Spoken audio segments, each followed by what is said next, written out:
സംബന്ധിച്ചിടത്തോളം കാൽവരി പർവ്വതത്തിന്റെ തകർന്ന കുന്നാണ് യേശു. നമ്മുടെ ഹൃദയസ്നേഹം ദേവിയാണ്. ഇന്ന് രാവിലെ ഞങ്ങൾ എഴുന്നേറ്റ് ഇരുന്നു. കടലിലും കൊടുങ്കാറ്റും ശാസിക്കപ്പെട്ടു. ഇന്ന് നാമം സന്തോഷകരമാണ്. സമാധാനം, ക്ഷമാപണം, ക്ഷമപ്രശ്നങ്ങൾ പോലുള്ള പല കൊടുങ്കാറ്റുകളും ഞങ്ങൾ അനുഭവിക്കുന്നു. ആ ദിവസം പത്രോസിന്റെ അനുകമ്പ, ഇന്ന് ഞങ്ങൾ ഞങ്ങളോട് കരുണ കാണിക്കുന്നു.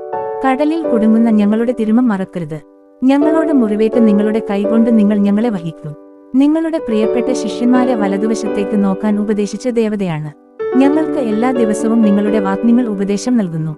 ഞങ്ങൾ അതിനെ അനുഗ്രഹിക്കും. ഈ ലോകജീവിതം ഞങ്ങൾ നിങ്ങളോടൊപ്പം ജീവിക്കുന്നു. നമ്മുടെ പിതാവിന്റെ പോരാട്ടവും ശലോമോൻ രാജാവിന് നൽകിയ ജ്ഞാനവും ഇന്ന് ഞങ്ങൾക്ക് കൊടുക്കുക. നിങ്ങളുടെ ശുദ്ധമായ ആത്മാവിലൂടെ ഞങ്ങളുടെ നടുവിൽ പൂരിപ്പിക്കുക.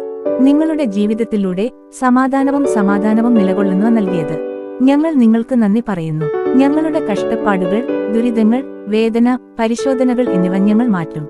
നിങ്ങളുടെ കഷ്ടപ്പാടുകളുടെ കർത്താവായ യേശു, അന്ന് നിങ്ങൾ ചാക്കോ കണ്ട അതേ വാക്ക്. ഞങ്ങളുടെ കുടുംബത്തെ നോക്കൂ, ഇന്ന് ഈ വീടിന്റെ രക്ഷയില്ല എന്ന് പറയുക. നിങ്ങളുടെ നിത്യമായ വീണ്ടെടുക്കൽ എല്ലാ ദിവസവും മറ്റുള്ളവരുമായി പങ്കിടുക വരിക. ആമേൻ. കർത്താവായ യേശുവിലൂടെ നാം സത്യത്തോട് നമ്മുടെ ജീവനുള്ള പിതാവിനോട് പ്രാർത്ഥിക്കുന്നു. ആമേൻ.